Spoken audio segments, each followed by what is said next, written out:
Hello, my name is Marcus. I'm the compiler of a collection of therapy quotes entitled 1001 Windmills of the Mind.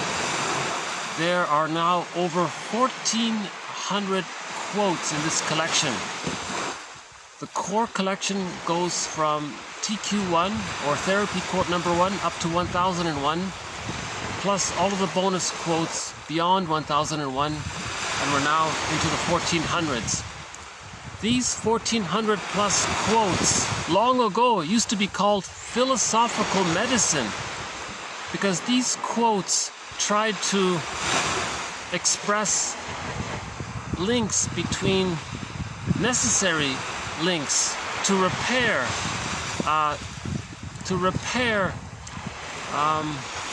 what happens in trauma. The theory is, in trauma, our feelings may get put in a box, compartmentalized, and then it's repressed and we're not in touch with them. And then our thoughts around those feelings also get put in another box, and they may get split off or disassociated. And there's no link between our feelings and thoughts. So we're sort of fragmented when there's trauma. It's sometimes called a traumatic script. So the psychoanalytic quotes attempt to refine and heal what happened. And we do it by giving ourselves trust so that we can allow the reintegration into ourselves of what we don't know about ourselves. That's the basic idea. So the general consensus is that our childhood experiences influence us in the present.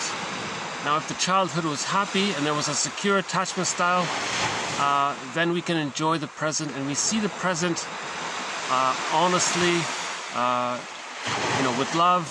That's our natural state. But if there's too much trauma in the childhood, then we see the present. We're afraid to see the present that way. We can't, because too much of our energy is tied up with those old memories in this so-called internal object relations world. So we live in two worlds, this internal theater, right, in our memories, and they influence how we see the external interpersonal world in the present. So if it's troubled in our childhood past, we're distorting how we see the present, and we're not really living in the present because we're too caught up trying to master the pain of what happened. And it gets confused because things can get fixated, things can get frozen, then we become like Sisyphus, repeating things. But if we can shine a light on some of this, we can soften things up in our memories, right? We can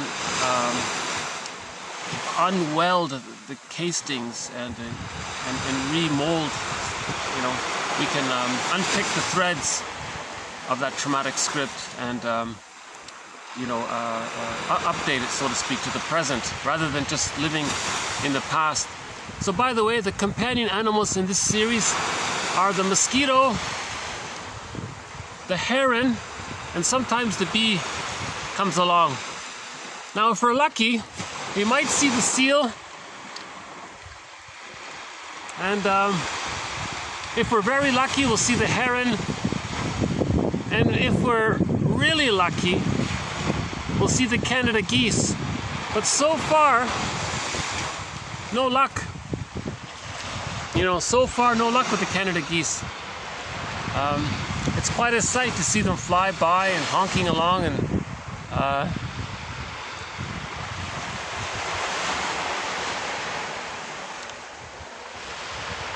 it reminds me of Gordon Lightfoot's song, I think it's Restless, where he says he'll always remember the sound of the geese honking all of his life, and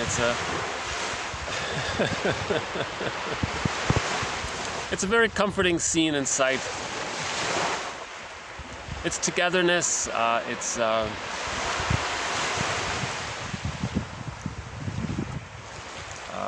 they seem safe, and they're flying, and they're free, and so we can make a lot of associations with our birds.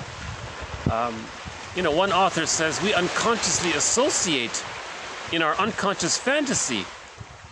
We may, when we see a bird, we may either see the bird unconsciously as a maternal figure, the breast, right?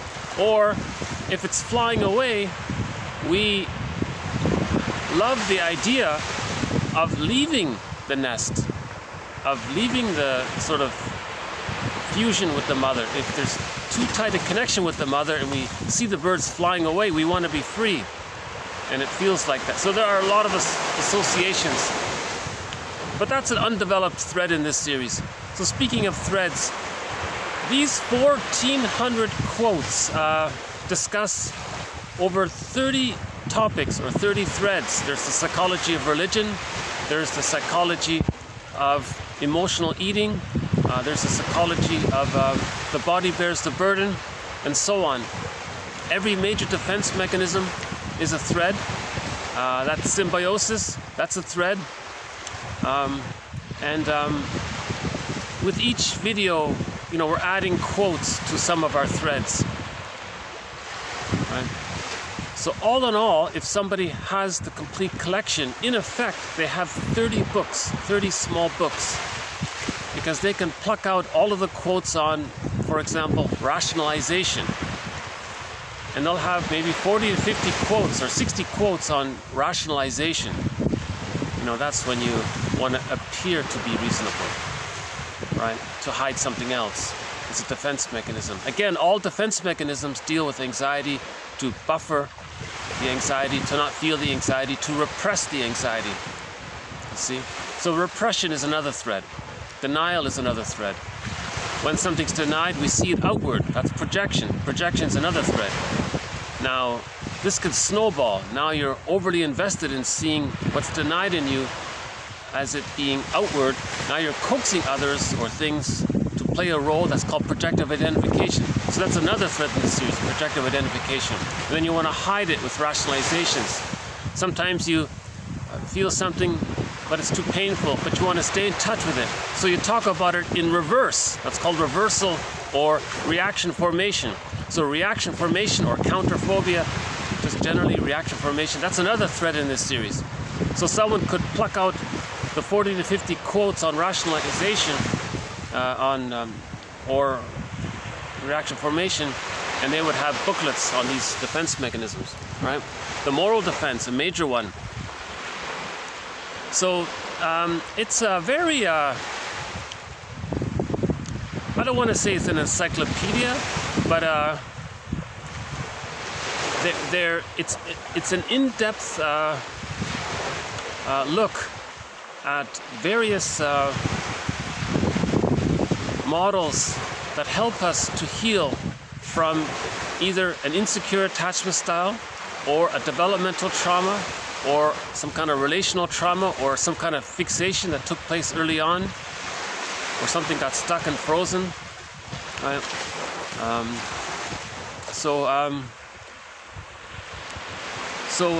The last video actually covered some quotes on the topic of symbiosis. So the first quote here in today's video, we'll just add a few more little quotes that we couldn't fit in with the last video. So again, just briefly, the theory about symbiosis is that this term was borrowed from biology and it's meant to be considered as a metaphor, an approximate metaphor for the baby's high dependency on his mother when he's born. And yes, the baby biologically is highly dependent on his mother after birth. So he forms a symbiotic attachment to his mother. Now hopefully it's optimal, it's safe, and the mother's attuned and meets the baby's needs, right? So the baby has what's called symbiotic needs. And if the mother offers what's called a return of optimal symbiosis, if the child feels that his symbiotic needs are being met optimally, then that's okay.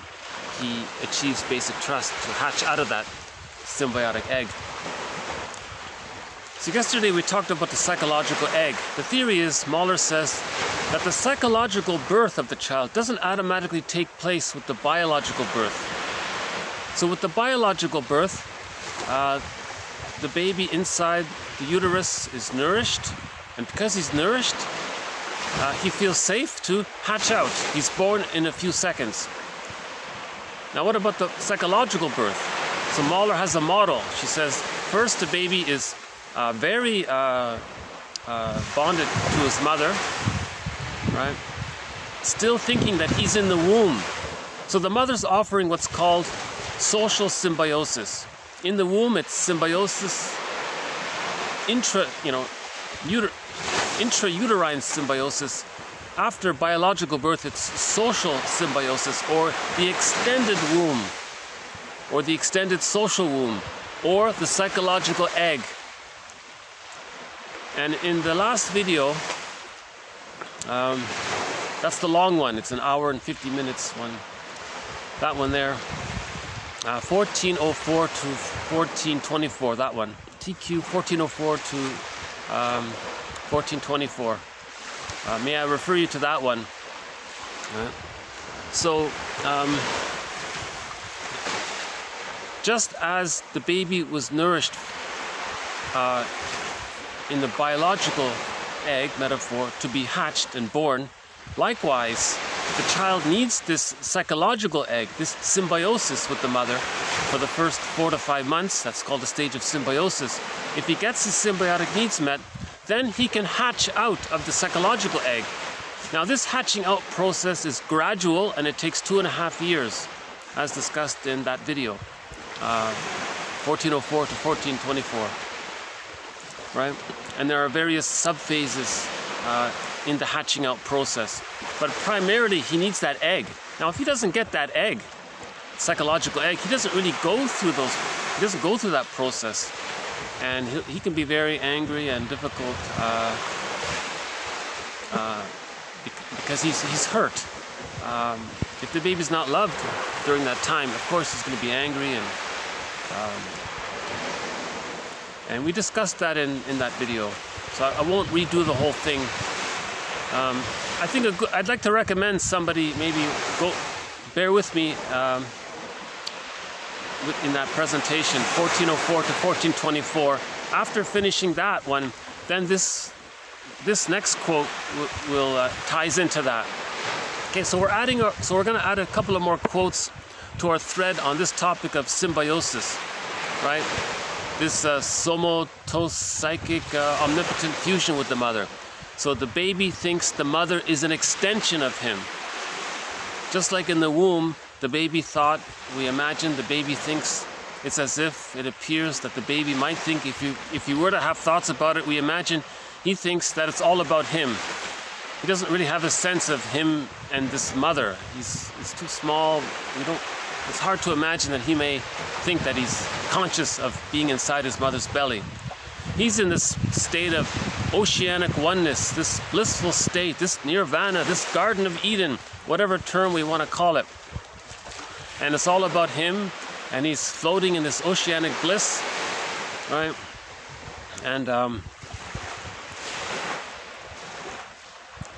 yesterday we had that quote, the nostalgia for that bliss is the religious feeling, the wish to merge to that, like symbolically recreate that in some symbolic form because of the nostalgia for that, because it's so safe and heavenly and blissfully. So the theory is the baby thinks it's all about him. He has a need. It gets met automatically. He doesn't even have to think about it. It just happens automatically, right? There's this mutual interchange between the baby and his mother through the cord and through the placenta and to the mother. The mother's body responds appropriately and the baby's needs are getting met, and there's this cycle back and forth. So there's this first original symbiosis. So that's the original symbiosis. Now because humans come out of the womb too early, he needs an extended symbiosis. Now this extended symbiosis we're calling the extended womb. This extra uterine womb, called the stage of social symbiosis or the psychological egg. Right? Now during both times, when he's in the womb and when he's in the psychological egg, he still thinks it's all about him. He has a need, it gets met. Right? Now when the baby's born, he's bonded to the mother, he has a need, the mother picks up on it. She's very attuned to her baby's needs. So the mother knows, oh, baby wants to feed, the baby is too hot, the baby's too cold, the baby's uncomfortable. The mother responds instantly.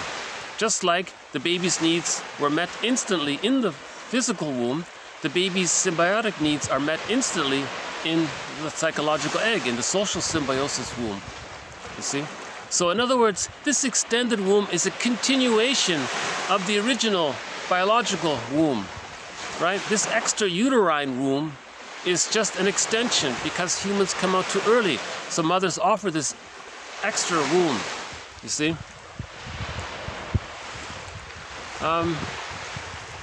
Oh, the sun's come out.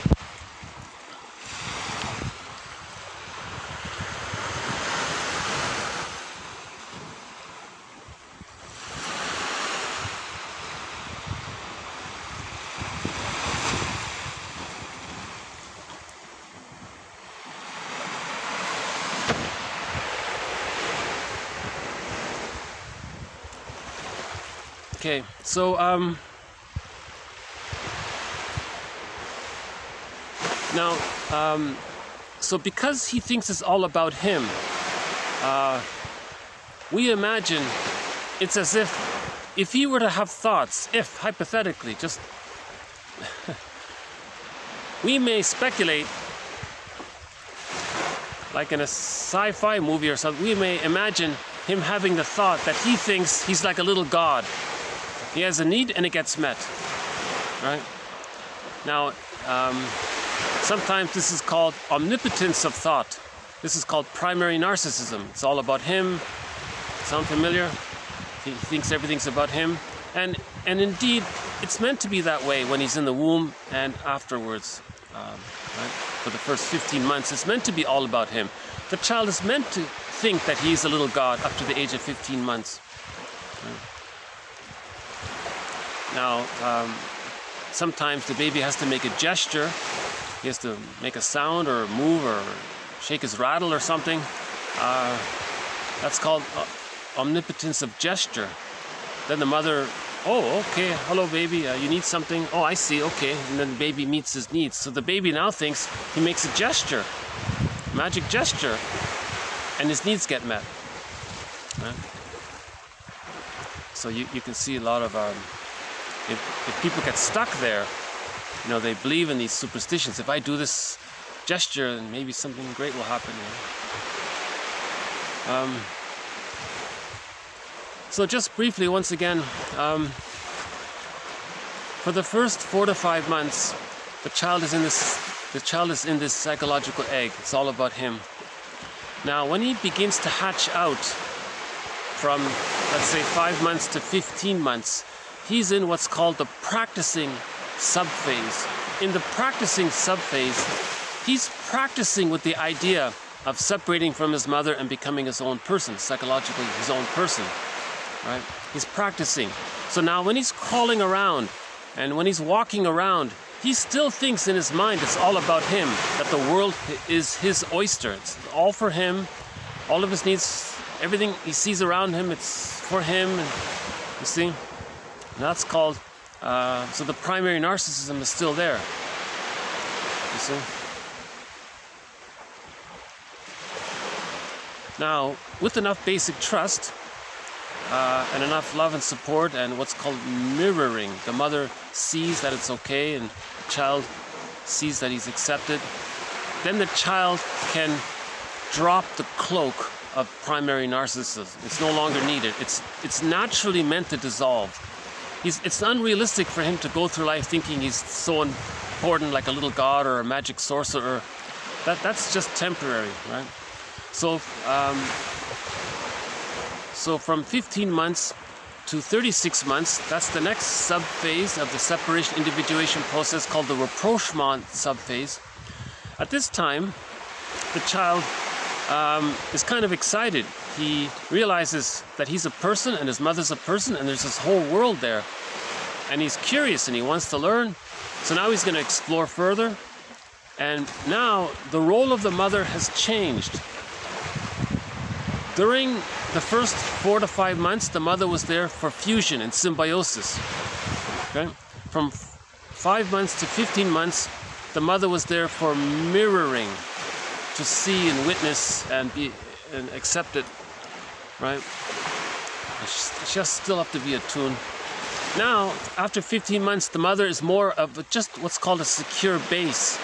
The child touches base for emotional refueling. And what the mother does with this emotional refueling is what's called communicative matching. So when the child explores his environment and he feels safe and curious, he runs back to his mother. Hey, Ma, look what I discovered. I'm curious. What is this? And the mother does improv. Oh, yes, you noticed that. And, you know, I can add a little bit of knowledge. Would you like to know what I know about it? Oh, yeah, Ma, what do you know about it? And he's eager to learn. And this goes back and forth. The child explores further. He returns for more communicative matching or emotional refueling. Again, this emotional refueling in the Rapprochement Subphase is not symbiosis, because he got his symbiotic needs met. This is the ideal situation, right? Now, at the age of 3, all of the child's memories of him getting or of her getting their symbiotic needs met, okay, of their getting their mirroring needs met, of them getting their communicative matching needs met, or the secure base needs met. By the age of 3, all of these experiences of love and support, the memories of them, they become a part of a psychic structure called the holding interject, or the internalized good object. And this affords the child what people call ontological security, a deeper sense of basic trust that he's okay and mother's okay, and then by extension he's okay and others are okay. Right. So that's the I'm okay, you're okay mindset comes from this point. Because when the child achieves ontological security, what happens is, initially, the child had to split the image of the mother into good mother, bad mother. But by the age of 3, the child gets it. Oh, mother is mostly loving, but sometimes unavailable, but that's okay. She's a whole person. She's a person. I get it. Okay, and the child's okay with that. That's now the split images come together. It becomes whole. So the image of the other is whole. The image of the self becomes whole, right? That's called whole object relations. I'm okay, you're okay. When that happens, the child's life force decathects from the image of the whole other, and it cathects to his self-representation. That's called a psychological birth, they say. Robert Bly calls it getting the key out from under mother's pillow. He says to men again and again in all of his workshops, men, you got to get the key out from under mother's pillow. He means you have to differentiate from your mother. Now, how do you differentiate from your mother? You have to heal the splits. Now, why would splitting still be there? Splitting would still be there if the mother's more frightening than loving, because if the mother's more frightening and rejecting than loving, the child has to master that, so he clings to the rejecting mother. The loving memories need to outweigh the frustrating memories for the split images to come together. The child feels comfortable enough to do so. If the frightening memories outweigh the loving memories, the child is too panicked, he's clinging to the rejecting side of the mother. The theory is the more rejecting the mother is, the more the baby needs the mother, the more the baby clings to the mother, the more tight and negative and harmful the symbiosis is.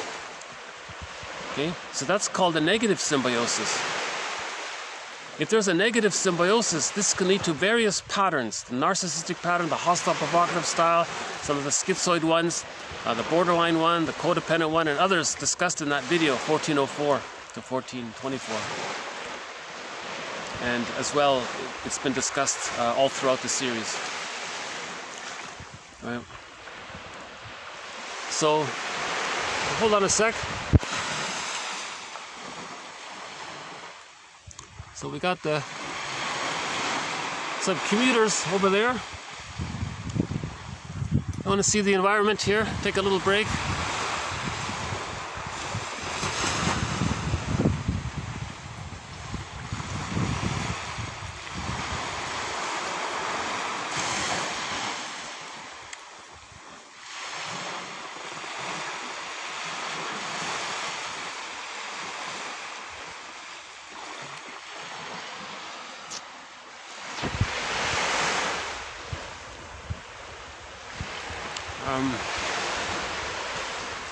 Okay, so we have a thread in this series regarding Margaret Muller's work on the psychological birth. It's been covered in previous videos. That's one of the major threads in this series. Margaret Muller is also one of the mentors in this series.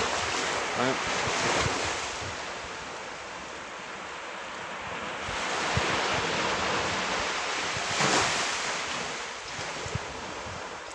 So the main idea here is that the baby needs to get his symbiotic needs met. Then he can go through the separation individuation process. Now, if he doesn't get his basic symbiotic, oh, there's the bee. If he doesn't get his basic symbiotic needs met, that leads to some of the patterns, right? If he's prematurely ejected out of the symbiotic egg, or if he doesn't even get his symbiotic needs met, he's stuck there. He's going to be, some people call that the bully pattern or the hostile provocative attachment style. Bergler says if they're behaving in this aggressive way, they're trying to communicate that they didn't get their symbiotic needs met, and they theoretically want someone else to fuse with them.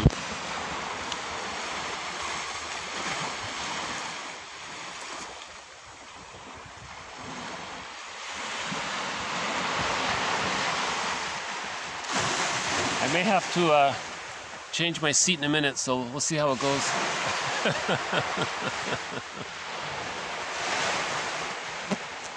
No sign. So sometimes one of the baby seagulls, they dive right into the water and grab a little fish, you know.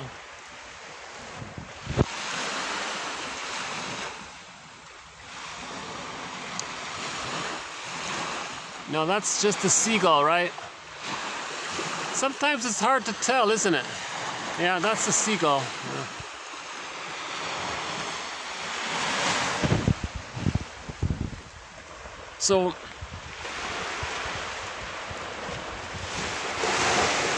So there can be a fixation there at the rejection level of not getting its symbiotic needs met. So if the arrested development takes place there in the first 5 months, that can lead to that hostile provocative style. Now, their MO is mainly to compensate. They didn't get the love, they didn't get the basic trust, so of course they're angry. Now, to not feel that as a defense against feeling this persecutory anxiety, this abandonment depression, this existential immense anxiety, to avoid feelings of that, they're going to adopt a kind of an attitude or a false self, right? Now this false self is filled with rationalizations, thinking that, unconsciously thinking that what he's got to do is constantly be in control of others, or thinking, because if he can control someone else, then he can unconsciously think that they're their mother, meeting their symbiotic needs. But it can't be done. But that's what they're theoretically trying to do, you see. Now, if they do have that kind of relationship with somebody, a codependent person or something, and they leave, they're more invested in to control them, so they're more angry about it. Of course, we all feel sad to lose someone we love, but when there's a kind of negative symbiosis there, things are more dramatic, they're intense, right? But let's say the fixation takes place a little later on, between 5 months and 15 months. The child is still fused there. Now that's the narcissistic pattern, right? So the infantile megalomania is still there. Him thinking he's a little god is still there. Now, his self-representation, the hungry, enraged, empty part self, or the despised self, or the unloved self, that's repressed, split off, repressed, and therefore seen outward. His part self-representation of him thinking he's a little god, that's called the grandiose part self. That's fused with the image of the good mother. although he's bonded to the frightening mother, he thinks he's bonded to the good mother. So he's bonded to the frightening mother, thinking he's bonded to the good mother. That's called the moral defense. The child has to think the mother's good even if she's frightening. Oh, well, there's the ferry boat. You want to take another look here? Yeah.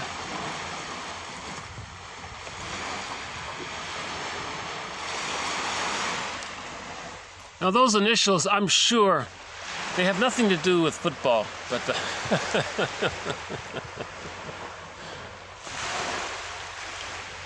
well, that's, yeah, or maybe a football team is in there, I don't know. No, I know for a fact it has nothing to do with football, but it's the power of association, right? You see something and it reminds you of something you're more emotionally aware of, right?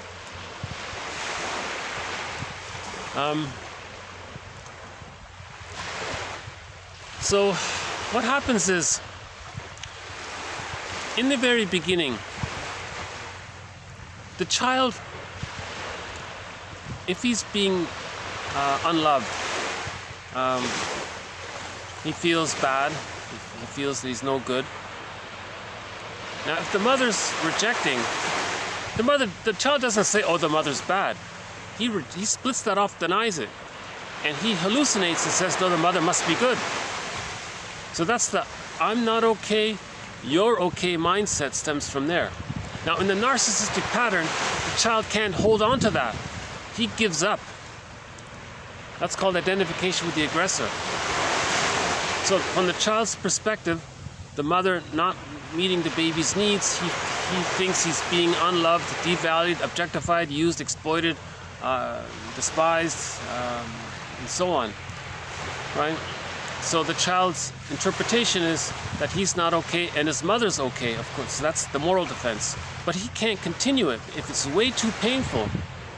So what the child does, it's what's called identification with the aggressor.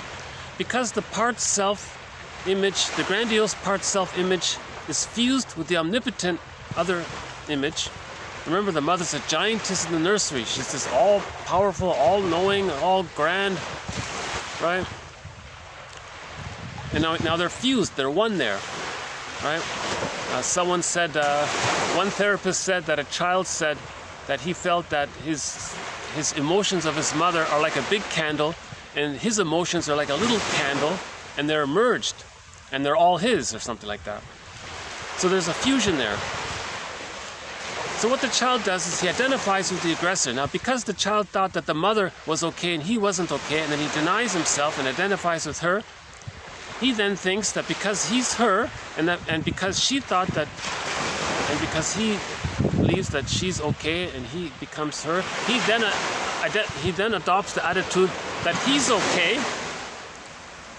Now his hungry, enraged, empty part self, that shamed self, that despised self, that unloved self, it's repressed.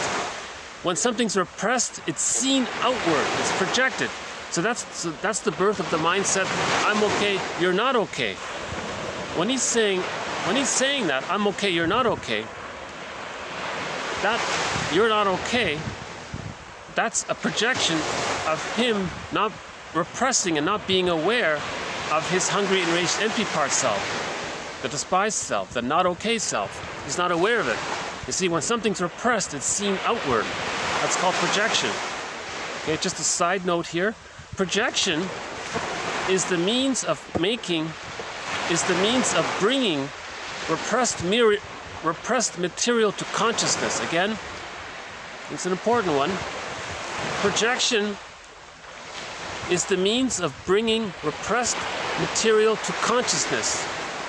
Or projection is the avenue or the vehicle of bringing repressed material, unconscious material, repressed material, denied material to one's consciousness. Okay? But he's not aware of it. He just sees it outward, and he's not aware that he's projecting, that he's describing what he's denying. That's called the mirror defense. He says someone else is such and such. It's like a mirror. He's talking about himself, but he's not aware of it. Loeb calls that the mirror defense. So that's another major thread in this series, describing projection. A huge major thread in this series. You know, I would get this entire collection just for the quotes on projection alone. Honestly speaking, every booklet in this collection is worth the whole thing, the whole project, in my mind.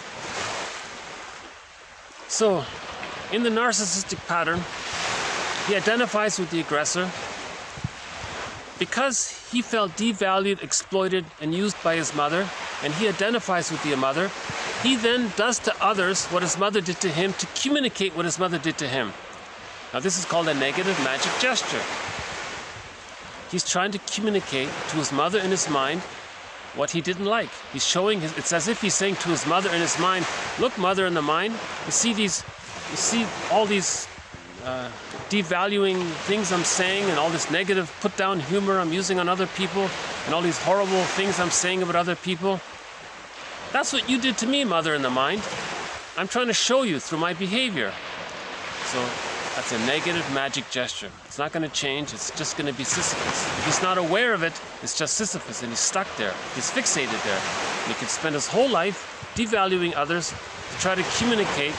He's in a lifelong battle. Okay? In that TV show, Judge for the Defense, we have a thread of quotes from TV shows.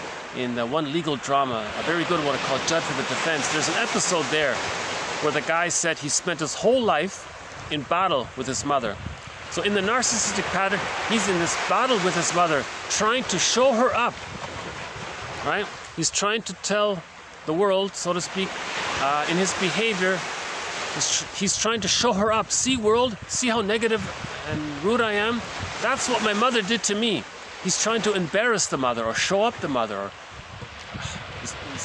everything's a cry for help, right? He's crying for help. Everything's love or a cry for love. So he's crying for love that way. He's crying for help, right? Now, it can't be done if he's not aware of it. Now, the psychoanalytic perspective, these quotes are to make us conscious. When we're conscious, there's a huge relief, you know? Because then we have choices. When you're not conscious, you're just stuck in Sisyphus mode. So that's a major thread in this series, this narcissistic pattern. How are we doing here?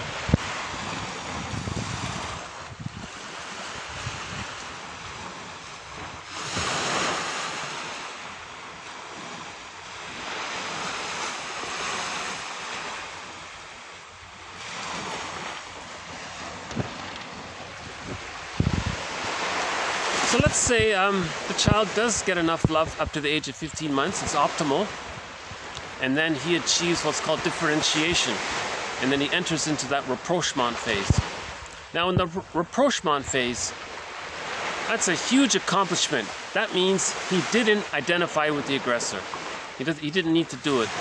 His persecutory anxiety wasn't so severe that he had to go that route. So he's still holding on to the I'm not okay, you're okay. But if he's stuck there between 15 and 36 months, he's still holding on to the I'm not okay, you're okay. That's the codependent pattern, the pleasers, the clingers, always trying to take care of everybody at their own expense, sort of like a martyr kind of personality, right? Now, they're very helpful for society. They do an immense service. But they're at their expense because they always feel that they're not okay and others are okay, and they have to still try to please mother somehow. So the codependent pattern is a negative magic gesture saying, look, mother, you see how helpful I am?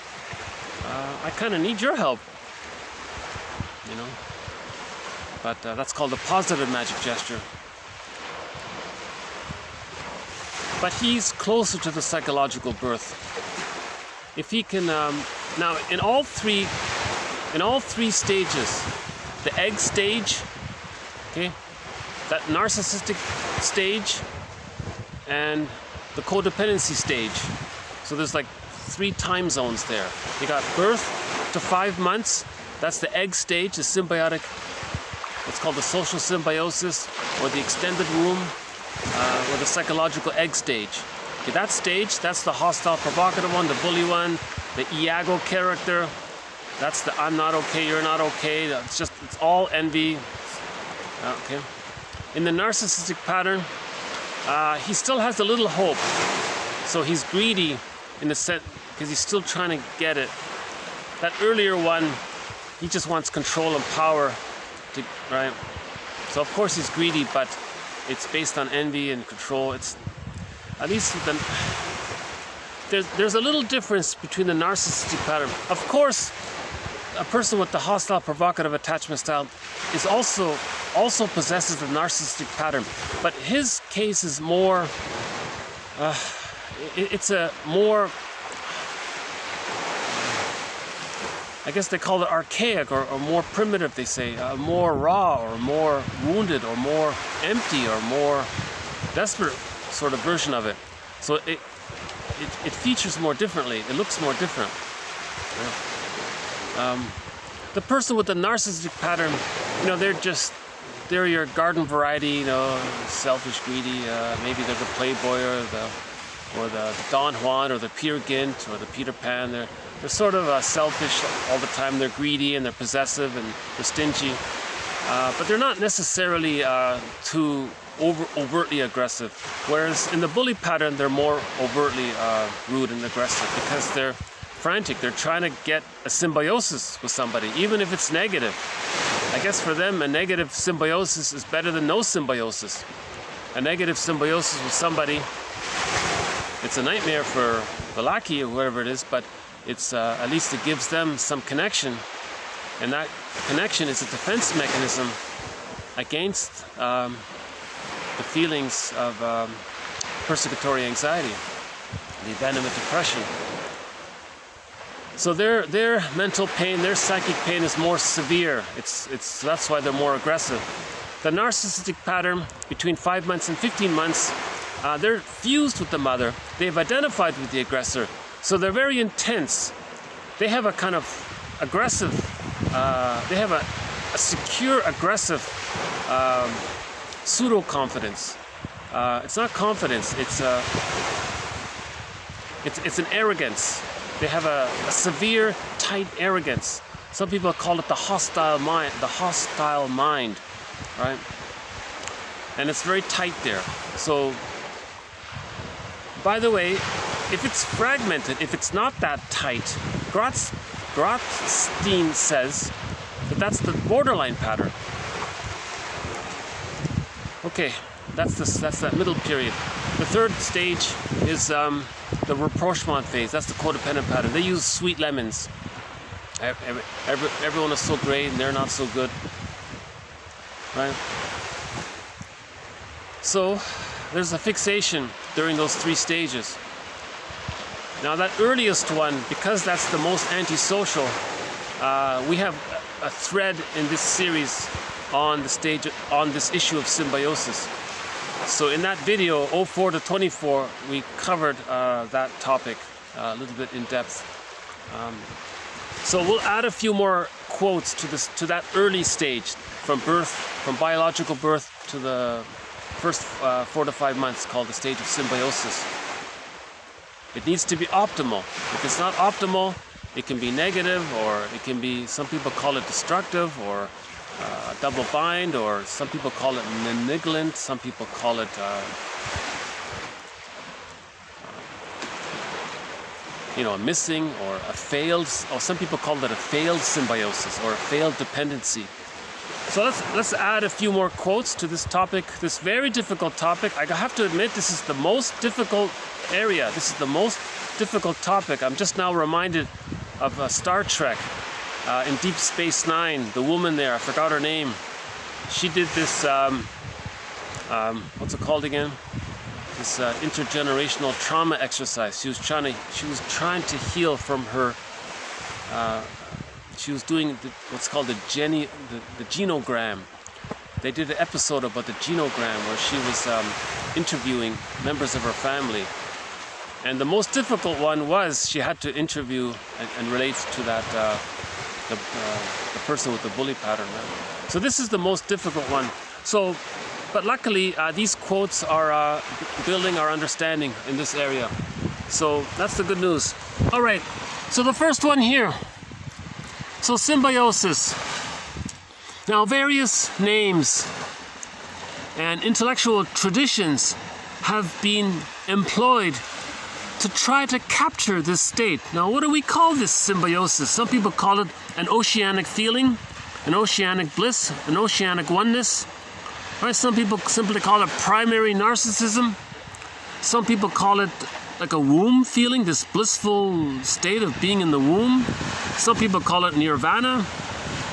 Some people call it, maybe it's this mystical union with the divine. Okay? So because we don't know how to describe it, we say, well, maybe it's this mystical union with this all great, what we don't know. So I'm reminded of the joke. Somebody made this funny joke. He said, we spend the first 9 months of our lives trying to get out of the womb and the rest of our lives trying to get back in. He means if a person didn't get their symbiotic needs met, they want to get back in to get their symbiotic needs met. So they're trying to go back in metaphorically. So that's the psychological egg. Now, the way to do that would be to go to religion, fantasize some omnipotent being, some goddess, and imagine you're one with this divine fantasized personification of this blissful feeling. Right? Okay, next one here. So, okay, sometimes we can call it paradise lost. Now, when we say paradise lost, this refers to the child's first realization of differentiation. Okay, so at some point, let's say the child does get his symbiotic needs met. He begins to hatch out.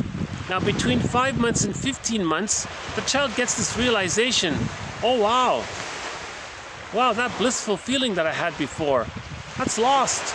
Paradise lost. Okay, Garden of Eden, he left it. Can't go, he doesn't want to go back, he can't go back, but he just realizes it.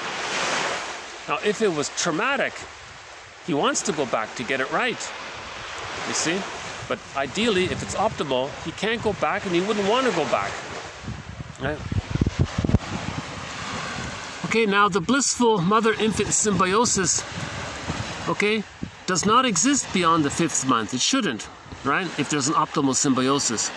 This is because symbiosis is automatically, through maturation, dissipated by the ego's innate resources. That is to say, symbiosis does not continue to be blissful for the infant beyond the 4th or 5th month, regardless of whether the mother wants it to remain so.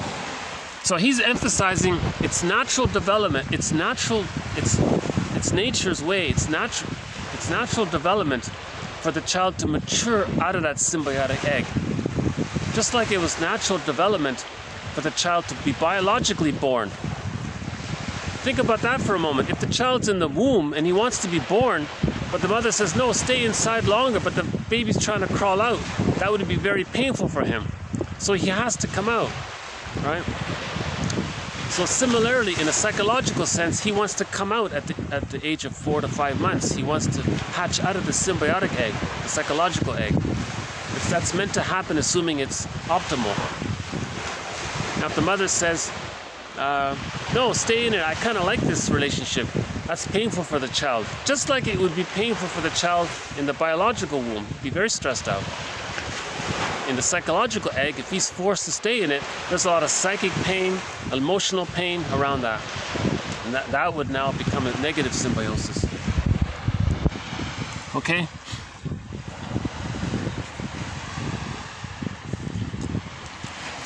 By the way, this Paradise Lost one, I'm just wondering, maybe it sort of reminds me, back to that one about the Paradise Lost. Remember, in the Paradise Lost, it was infantile megalomania. His needs got automatically met. He had a wish, it got met. Remember magic gesture? Maybe the baby just made a sound or moved around. The mother saw the gesture and met the baby's needs. Now, a nostalgia for that might be that, is it from the 70s or the 60s or maybe the 50s? I forgot. That show called Bewitched, a TV series, a comedy. Was it Darren and Samantha were the characters?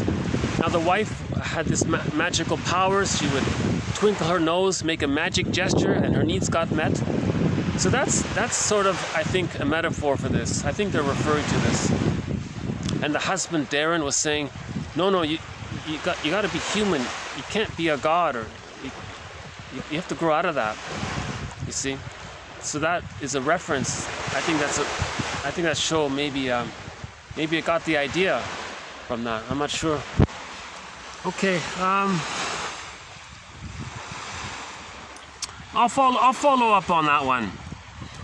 Right? So in that show Bewitched, she had a magic wand maybe, or twinkled or twitched her nose and she got what she wanted. Just like the baby made a gesture and he got what he wanted. Now that's supposed to be dropped. That's not supposed to continue. Now if a person didn't get that stage happily met, they may be uncannily, they may have that fantasy. Wouldn't that be great? They may constantly have that fantasy of having magic powers like that. And they're always imagining, oh, I wish I had these magic powers. And so that's maybe an echo of not getting their symbiotic needs met. Right? Okay, let's do the next one here.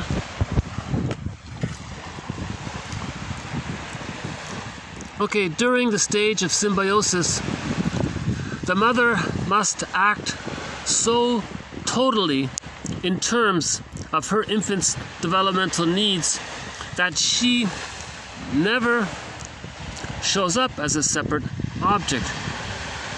Okay, in other words, it's all about the baby. So during the stage of symbiosis, the mother's just an extension of the baby, right? The mother is a part of him, right? So her sensitive handling of the spontaneous gesture is required, both in symbiosis and at the time of her emergence as a separate object. Okay? So in other words, it's all about the baby. It's meant to be all about the baby. It's not about the mother. It's not about her needs. In many ways, okay? So here was a client here. So let's move on to the client and the therapist. Now the therapist says here, in many ways, the client expressed his longing for an early infantile symbiotic object relationship.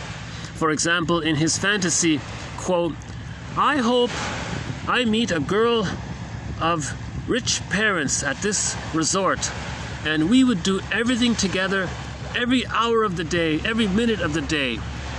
We'd be glued at the hips, you know. So one client in the therapy said that he always has this fantasy of being in this blissful resort.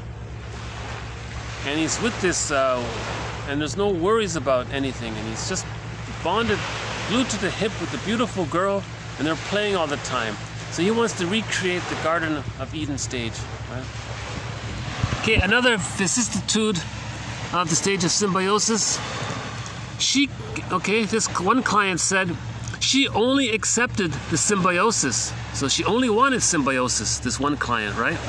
So for example, the client said, you know, therapist, you're a part of me, and I'm gonna, you know, be provocative to make sure that happens. Now one time the client did something, and she got angry. She said, you know, what you did, that's very different from what I like. You're not meeting my symbiotic needs. So that was a little extreme example, but it sort of makes the point. She first said, therapist, I need a symbiosis with you. I didn't get it with my mother. Now she'll form a negative symbiosis if she has to, but she wants a symbiosis. Now the therapist doesn't do that. He offers an interpretation, so she was being provocative.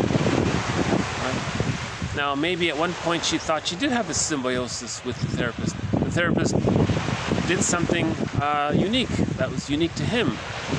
Maybe he says he likes opera music and she doesn't like opera music. What? You don't like my music? You like opera music? Oh, you broke the symbiosis. So that was a little extreme example of this case here of how she's actively trying to recreate the symbiosis.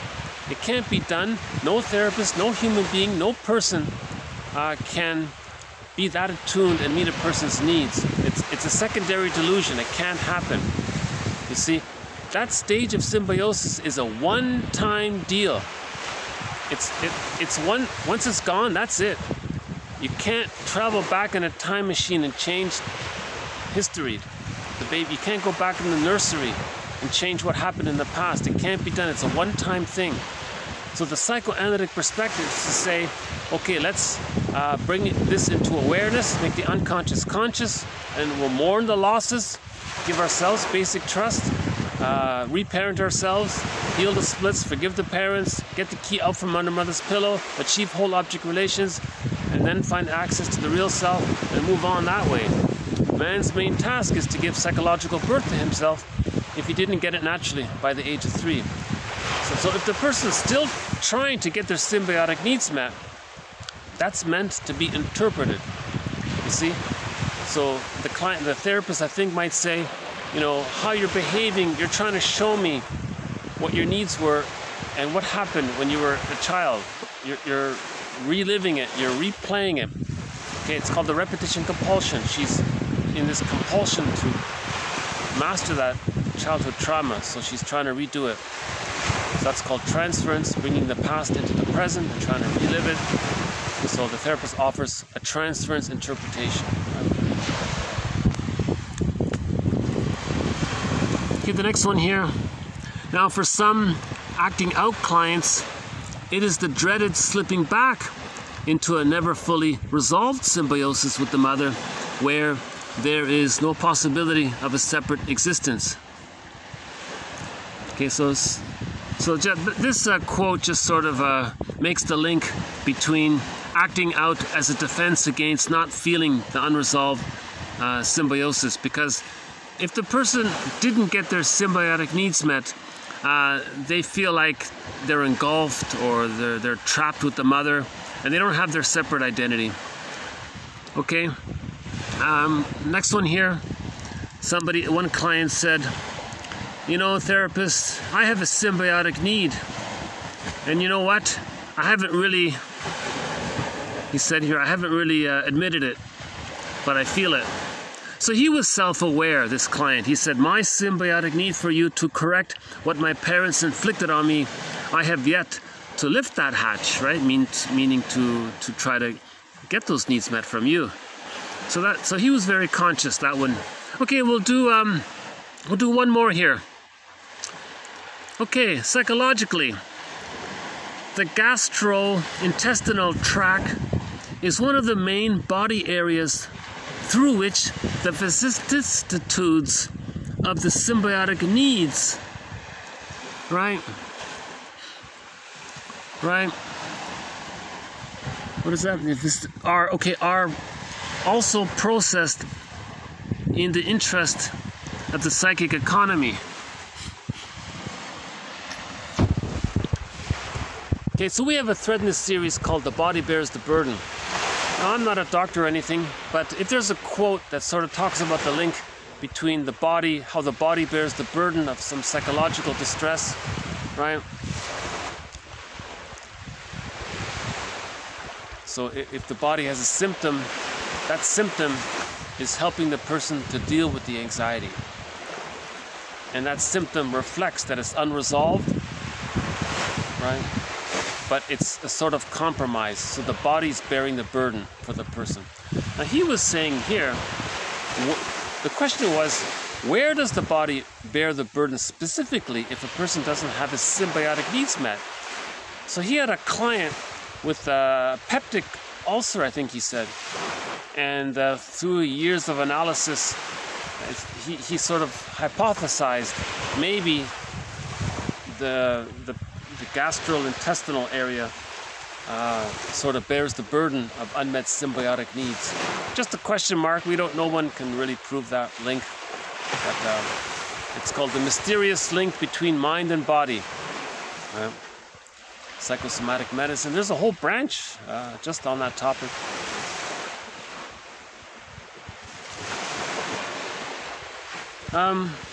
Okay, so that was TQ 1447.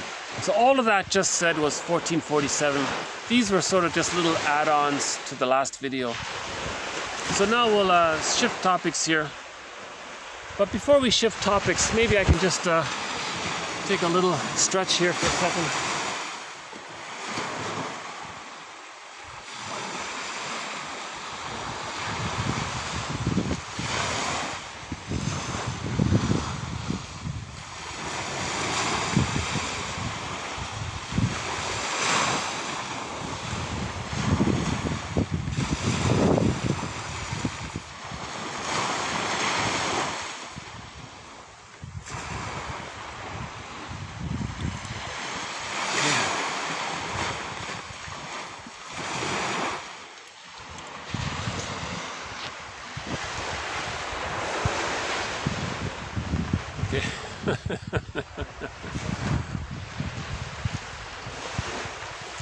How's the audio? Sometimes it gets windy and it sort of muffles the audio.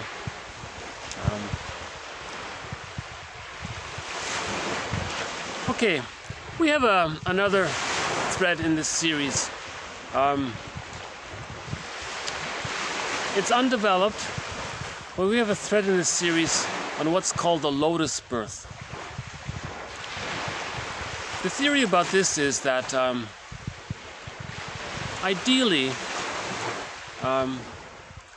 when the baby comes out of the womb, at that moment, according to one book, is it Kennel, John? There's a book called Maternal Infant Bonding by Kennel and somebody. He said at that moment, the mother produces a lot of hormones just at that moment when the baby's being born, so that when the baby is handed to the mother in one calm, gentle motion, the cord stays, the placenta stays.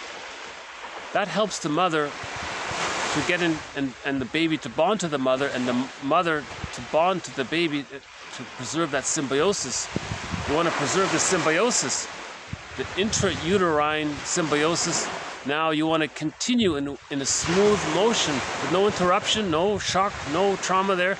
In one smooth motion, the cord stays, the placenta stays. In a couple of seconds, the baby's handed to the mother, and the baby might start feeding right away in the first few seconds even. So you want that continuity of the child still thinking he's in the womb, from the intrauterine womb to the extrauterine womb, the stage of symbiosis. That's now entering into the psychological egg. And you want this continuity there. You don't want a disruption there. Okay? And what he was saying was that Kennel, in that book, 1976, Maternal Infant Bonding, that book there, John Kennel and another person, I forgot his name, he was saying, if the baby is removed from the mother for more than even a couple of minutes, all of those hormones that the mother produced start to dissipate. Now the mother is deactivating, in a sense. So she was already bonding to the baby. Now she's debonding if the baby is away, from the hormonal point of view. So then when the baby's handed to the mother a few minutes later, the mother's already, oh, here's the baby, great. But she's in a bad mood already. So the bonding is broken. Now maybe the mother can make up for it, but they say it's very difficult. It's possible. See, now already the child's off to a rough start. So that's considered birth trauma right there.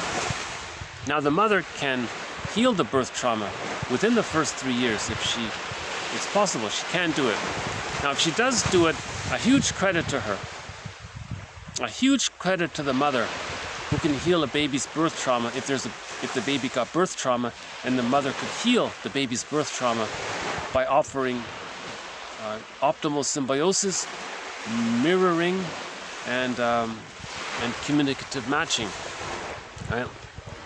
So she holds the baby warmly in her arms, feeds appropriately according to the baby's needs, not according to some schedule, no forced feeding, nothing like that. That's traumatic. You see? So the lotus birth says, or natural childbirth says, barring some emergency, barring some exceptional case. The baby is handed to the mother in one motion. Again, the cord stays. The cord is a part of the child. That's his support system. That's his lifeline. That's a part of him. Leave that. Have some empathy for the child, right? And that cord is still pulsating. There's still blood and oxygen flowing through. Leave the cord. Okay. And then when the placenta comes out a day later or whatever it is, the placenta can be put in a bowl, they said, and the bowl can sit on the bed beside the mother, and the cord and the placenta fall off on their own accord, they say. That's called the lotus birth. So this offers a smooth transition from the intrauterine womb to the extrauterine womb. We don't want shocks there. If you cut the cord and tie it up, you know, it's risky because the cord was alive and you're cutting something that's a part of the child and he's going to be shocked there. So you don't want shocks to take place at the birth. So let's add one more quote in this area. Okay, this one talks about gorillas, by the way. Okay, now the upright breastfeeding position and the intensive eye contact connected with it, especially among, okay, anthropoid apes, okay, is a unique developmental constellation in the animal world and probably creates the prerequisite conditions for a lasting dyadic relationship. Okay, so that's how they created the bond. We can learn from the gorilla, in other words. How did the mother gorilla create the bond with the baby? Okay? The mother gorilla didn't cut the cord. Okay? The mother again, the upright breastfeeding position and the intensive eye contact connected with it, especially among the gorillas, is a unique developmental constellation in the animal world and probably creates the prerequisite conditions for a lasting dyadic relationship and for symbiosis. Okay? Now somebody in 1974 promoted what's called the lotus birth after she observed, okay, anthropoid, that the gorillas don't sever, okay, the placenta. So she's saying the gorillas don't cut off the placenta.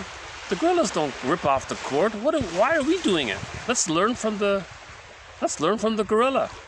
The gorilla has a is very attuned to the baby, and the baby grows up healthy and strong, right? Now with humans, we're meant to sort of do that, but the difference is at the age of 4 to 5, the child hatches out, right, toward the human psychological birth. But we're still mammals in that sense in the very beginning. So she's promoting this observation. Gorillas don't cut the cord and throw away the placenta or whatever.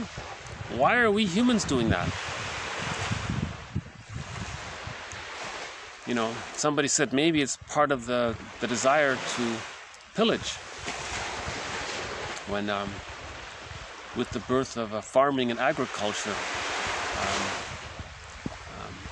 you know, everybody got a huge surge in dopamine and serotonin, and the brain habituated to this high level of again, dopamine for the chase, serotonin from the catch. So when we caught farming and got all this huge food supply, the brain habituated to this high level of serotonin. Now, dopamine for the chase, serotonin from the catch.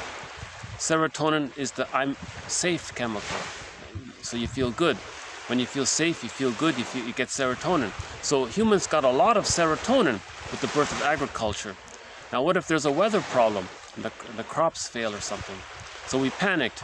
At that moment, somebody said, we invented the model, an economic model called global pillage out of our panic.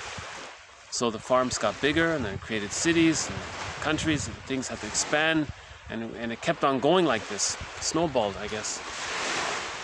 So at that point, someone said, wait a minute, if we're going to pillage, how are we going to get people to do this for us? How do we create workers to do this? How do we create a pool of poorly paid workers? Well, maybe if you traumatize the baby, he'll be angry and he'll develop what's called the prejudiced personality. He'll adopt the narcissistic pattern, the I'm okay, you're not okay. Those people then can spread around, and now you have people, those who think that I'm okay, you're not okay, they feel they want to preserve that. So if they see others in the one down position, they feel in the one up position, meaning they're preserving their identification with the aggressor, because it's painful to admit that they were unloved as a baby. So they want to see others as being unloved, and that preserves the repression. Right? So then that's called the prejudiced personality. Now others have been put in the one down position, so that's poverty is man-made, so we created poverty. Now those people are in the poverty state. Now they then use, and then they are used to plunder and pillage. So that's one way, that's one idea around why people started cutting the placenta and the cord. To traumatize the baby, to make them angry. And if they're angry, they have to think they're okay and others are not okay.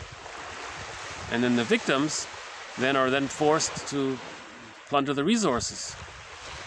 Right? And if that's not enough, let's invent religion. Because religion creates the prejudiced personality by promoting, not healing. Religion is a tool of pillage, the theory is. Okay?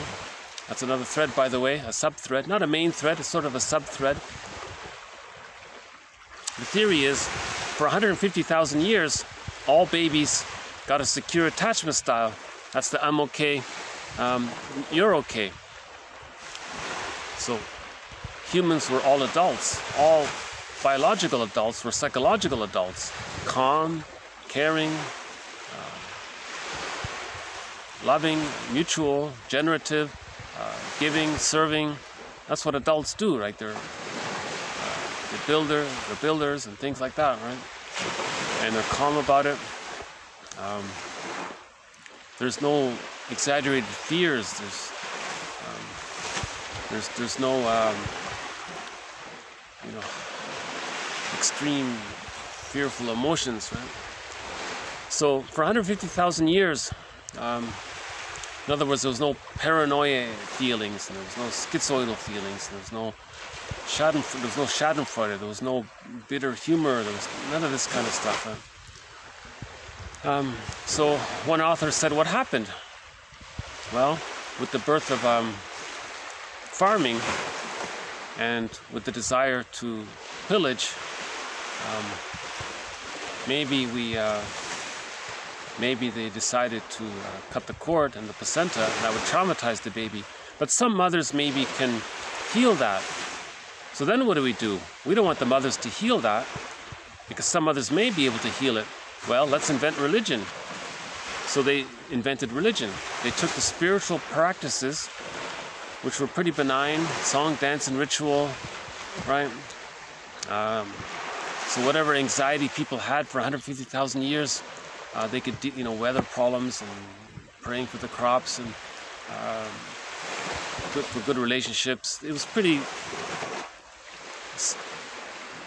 The spiritual practices back then weren't about us good, they bad, we good, they bad. It didn't have these kinds of. It was the tolerant personality dealing with anxiety. It was benign. But then that got co-opted, and spiritual practices was given creeds and dogmas and rules and extreme ideas in order to create the prejudiced personality. So some babies got the prejudiced personality from the birth trauma. Some children then later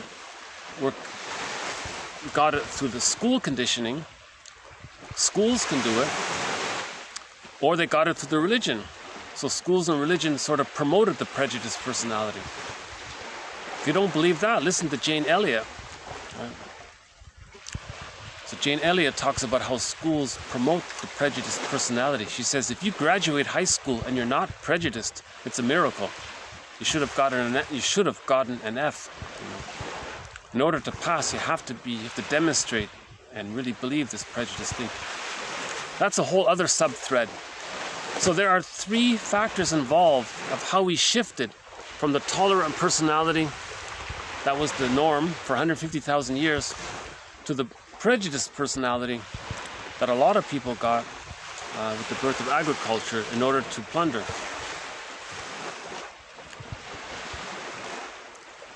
Okay, that thread has been discussed in previous videos, so I won't elaborate on it too much. It's a huge topic, I realize that.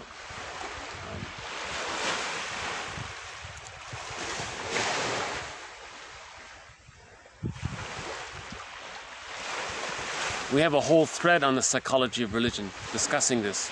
We have a whole thread of dozens of quotes explaining how religion creates the prejudiced personality. Now the victims, they're given religion as a comforter, to fantasize fusion, symbiosis, to feel better, and other things. Religion promotes repression. The more things get repressed, the more we see it outward, the more we project. The more we project, the more we need to see it outward, the more we externalize. How do we keep it out? We use what's called projective identification. We invent identities, we manufacture identities for others in order to keep the repression. So religion is for that purpose, to make people project more and invent identities for people. Yeah. So the psychoanalytic perspective offers interpretations of our projections and transference interpretations. Religion does the opposite. They want to promote the repression and not make you aware of it. They want to make you less aware of it, put it that way. Somebody called religion the lowest form of human learning. It doesn't even belong in the category of learning. So again, that's a major thread in this series. But this major thread on the psychology of religion is actually just a sub-thread for the core thread of prejudice. So prejudice comes from the repression and the projection, right, and the externalization and the rationalizations and so on. And prejudice also comes from the sociological side. Now the sociological side can be from the hospital birth, if it's unnecessary. It can be from the school system that brainwashes people. And then the religion to keep the repression. You see, all this is to fuel the economic model of global pillage. You see, because we panicked. Now, if we keep pillaging, you see, we're hurting ourselves, obviously. So at some point we have to be aware of ourselves. So the psychoanalytic perspective is helping us to be conscious. Because if we're not conscious, then we're stuck like Sisyphus. And Sisyphus led a painful life, right? So we're trying to heal. If we can heal Sisyphus through consciousness. Okay, so we'll come back to that thread on the lotus birth. I first learned about it actually from a movie called what's it called? Wanderlust or something. That got me curious about it. Then I looked it up. I thought, wow, you know.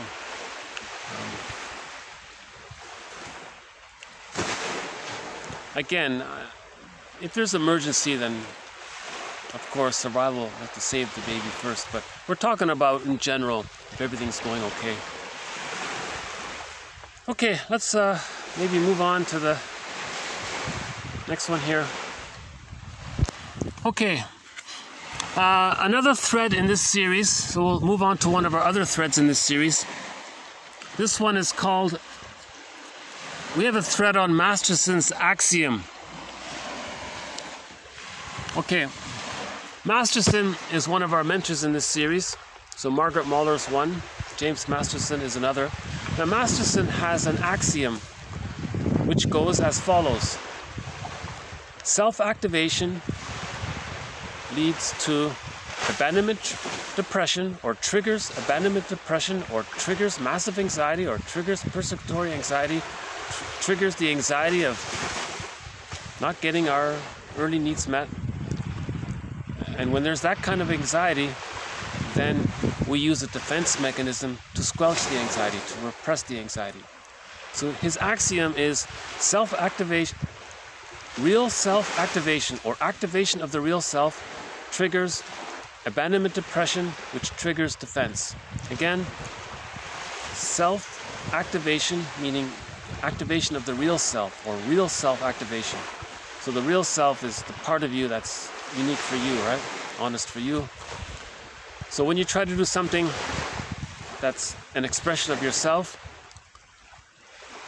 that triggers the memory of when the child wanted to be himself and the mother said, no, you're there to meet my needs, and the child had to sacrifice himself, so that was painful.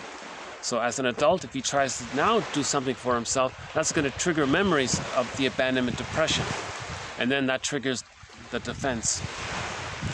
So that's an important sequence there. I think it's a key concept in the psychoanalytic perspective. Again, with the psychological birth, we have access to the real self. And the real self is the part of us that tells us what we like. It allows us to know our uniqueness and our unique creative sense of things and our talents and gifts. The real self allows us to know and get in touch with what's unique and what do we have, what gifts will be given that's unique to us. The real self sort of allows that for us. But to get to the real self, we need the psychological birth. You see, we have to go through this whole process. And if we didn't get it, if there's a fixation, then we have to give it to ourselves. We have to reparent ourselves, so to speak.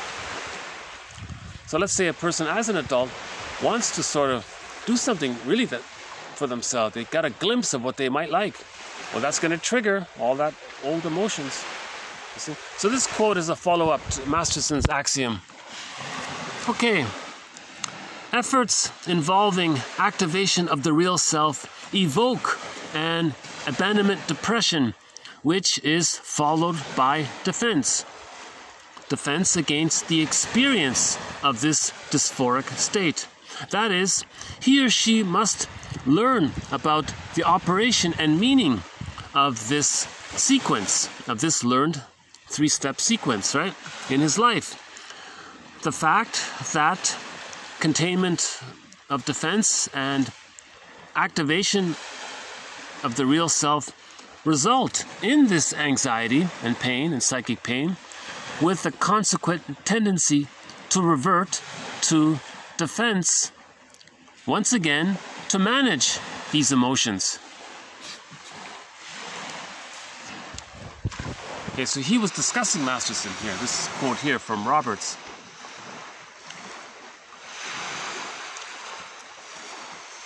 So, you see, if we don't have access to the real self, we're just caught in what's called the repetition compulsion of trying to master the trauma of not getting either our symbiotic needs, of not getting our mirroring needs to be seen, mother's gaze, loving gaze. We didn't get that. We weren't seen and accepted and appreciated. We weren't given due consideration. The baby wasn't regarded as a little person in his own right. The mother didn't regard the little child as a little person in his own right. The baby has rights. The mother didn't think about it. She only thought about her rights. And then used the baby to meet her needs. That's an abandonment depression. So if there's a relational trauma like that before the age of 3, okay, the person spends their whole lives in battle with their mother, basically. trying to show her up, trying to one-up her by projecting her onto others, and then trying to one-up them, thinking that they can one-up their mother in their mind. It doesn't work. It's a secondary delusion. And they spend their whole lives doing this. And at the end of life, they can end up as a curmudgeon. Very bitter, with the symptoms of PTSD. See?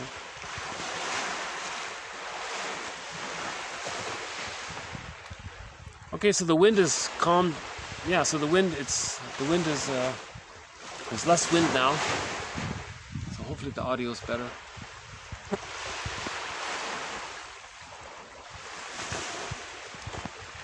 Okay, I highly recommend Masterson's books. He's one of our mentors in this series. A good book to start with is a book called The Search for the Real Self. Now in that book he talks about the capacities of the real self. The capacities of the real self. The real self allows the person to know what they like. It allows the person the feeling that it's okay for them to be their unique selves. The real self gives the person the capacity for mutuality in relationships. That I'm okay, you're okay. See, if they don't have that, they're bogged down with those early two fears of either being engulfed by the mother, impinged upon by the mother, or abandoned by the mother, or caught in some negative symbiosis with the mother, right? In some power struggle with the mother, and you're stuck there, and you need the mother, and you hate her, and you need her, and you can't leave her. The baby can only leave the mother if he gets love from the mother.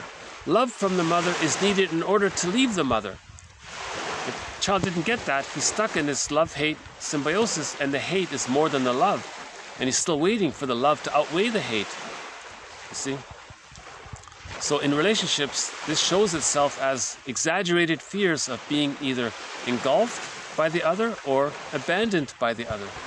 And they're stuck in this battle of trying to control the other. Don't abandon me, or don't get too close, don't go too far away, and so on. The real self part of the self allows the person a wide range of needed, appropriate affect for situations. So if the person needs to be assertive, to make an I statement, the real self will allow the person to make an I statement. Not you stay and you this and you did. They make an I statement. When this happened, I felt this. When this happened, it reminded me of this and I felt this. They make I statements. The real self, part of the self, allows the person to make I statements. I'm very surprised at how difficult it is for a lot of people to make a simple I statement. So we have a thread in this series on Marshall Rosenberg's model of how to make an I statement. His version of it is called OFNER. So let's do it quickly here. OFNER is an acronym for observation, feelings, needs, requests. So to make an I statement, you state the observation. That's the trigger. Something happened. Okay? So you're with your friend, you're having coffee, and something happened. That's the observation. Let's say your friend spent too much time on the phone talking to someone else while you're supposed to be having a one-to-one conversation with them. They answer the phone and spend a long time on the phone with this other person. So that might be the trigger. So the person might say, the trigger, that's the opposite. Dear friend, I noticed that we rarely get a chance to meet and talk, and I've been looking forward to this time, and we sat down, and within a couple of minutes the phone rang and you spent the past 20 minutes on the phone with this other person. I think that was a trigger for me. So that's the observation. So that's O, OFNER, O-F-N-R. So that's the observation. So dear friend, that's the observation. Now you don't say it as a criticism. You don't say it as a judgment. You don't say it like you're blaming them. You're just describing the situation. Okay. The phone rang and you spent about 20 minutes on the phone. That was a trigger for me. It reminded me. Okay. So the trigger means you're metaphorically zoomed back to childhood, and something happened in childhood. It reminded me of when I was a child and I tried to have a one-on-one talk with my dad or something, he was always busy. He told me he was so busy, he had to do other things. And that hurt. And you know, I had this need to connect with my father, and because I rarely saw my father, and it was a rare chance for us to do something together, but he was always so busy. And I think I felt very hurt by that, because I had a need for connection with my father, because if I had a connection with my father, that would help me to learn about the world and feel safe, and it would help me to differentiate from the mother, if he's too confused with the mother, for example. Right? So he had a need for connection, and with the parent. Person, when they have connection, they feel safe. So that's the feelings and needs. So he felt hurt because he had a need for connection and safety with the father. Now you zoom back in the present and say, okay, and you make some kind of request. May I know how you're hearing what I just said? Again, so a friend, you just spent 20 minutes on the phone with someone else. That reminded me of the past, when I felt scared, hurt, and alone with my father because I had a need for safety and connection with my father, and that didn't get met, and I felt scared and alone and hurt. And those feelings came up just now by the trigger of you with the phone. Now, I'd like to make a request, OFNR. Okay, so the observation was the trigger, the feeling was scared, angry, hurt. The unmet need, what the person had was for safety and connection. That's the needs, OFN. Now you zoom into the present. Okay, now that I shared this with you, may I know how you're hearing what I said? And if the friend will say, oh my God, you know, and then whatever they say. They may say, I think you're criticizing me. Oh no, I didn't mean it that way. Now he got triggered. Okay, now maybe he'll make an I statement. He'll say, you know, I feel like you're taking away my freedom. Well, wait a minute. Can you make that an I statement? Well, okay. When I was so the friend, the person on the phone, they make an I statement. They may say, well, you saying that sounds like a criticism, that I did something wrong. Now, when I was a child, I wanted to do something, and the mother said I was doing it wrong. And you saying that triggered memories of mother criticizing me, and I felt hurt and angry. So now when you say that, I was triggered, now I feel hurt and angry by what you said. Okay, I see. Now, he makes a request. Now, how do you hear what I'm saying? Now, the friend says, okay, wow, I get it now. Thank you for sharing. I didn't realize that when I made my I statement that would trigger you, and now I'm aware of it. You're saying that what I said reminded you of what happened long ago when you had a need for some freedom to do what you wanted to do, and you had a need for acceptance, and you didn't get that. And my saying my I statement around your use of the phone sort of reminds you of all that. So all thanks for, yeah, that's something like that. So it's messy.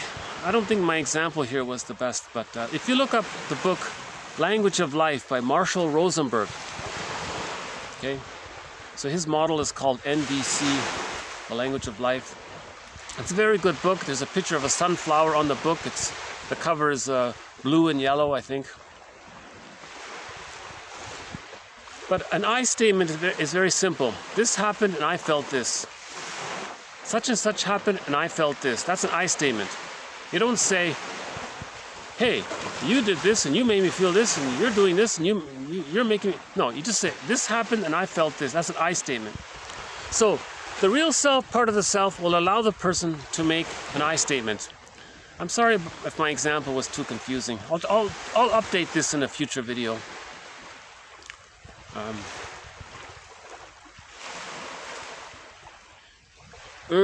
Very early on in this series, I gave a couple of examples of Rosenberg's model of the I statement.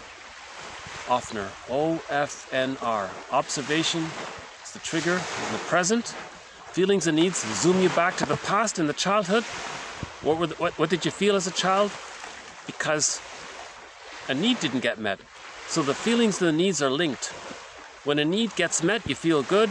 When a need gets unmet, you feel scared and angry and afraid. So you identify the need. You see, as a child, I had that need for safety and connection. I didn't get it, so I felt scared. Now you zoom back into the present and make some kind of request with your partner. Usually you say, I want to make sure that you're not hearing what I'm saying as a criticism. Do you mind relaying back to me how you're taking or how you're hearing what I'm saying, just so I know that you're not taking it as a criticism, because I don't mean it to be a criticism.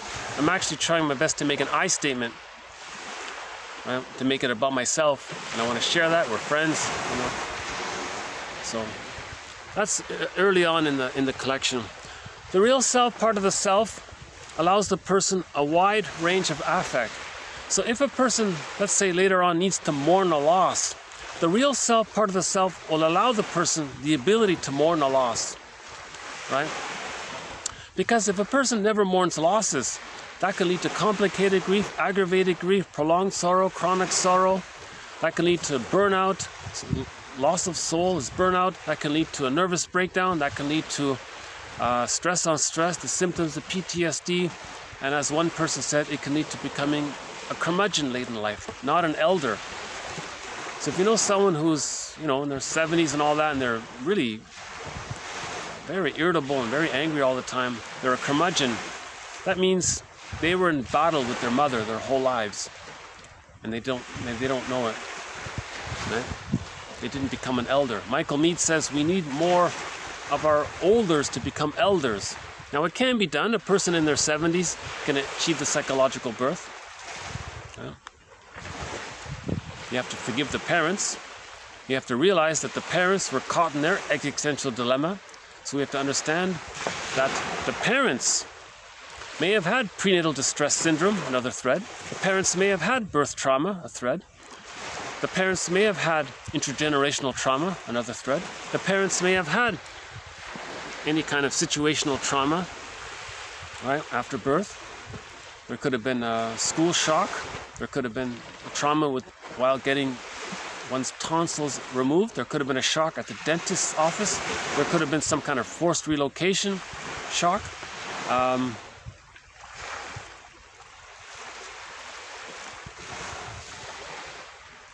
So the parents may have had their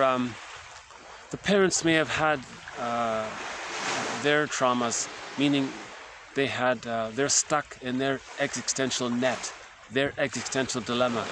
So we have to understand that our parents have this, and if we get that, it makes sense to how we're feeling. And then when things start to make sense like that, we start to heal ourselves, we start to forgive the other, and it happens simultaneously. Reparation of the other, understanding of the other, the willingness to understand and forgiveness are the same. Reparation of the other leads to reparation of the self. Reparation of the self leads to reparation of the other. And eventually we heal the splits, which achieve whole object relations, get the key out from under mother's pillow. That's the working through process, the mourning process. We're going to cry during this time, right? So that's moving towards the psychological birth. So we're getting in touch with our real self. Our real self is helping. So we're going back and forth between building basic trust through our understanding. So the real self, part of the self, allows us to mourn. If we don't mourn, we have to find a way to mourn.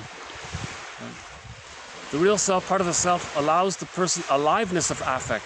So if a person is in a beautiful place, something good happens, the real self, part of the person, allow the person to feel joy and happiness.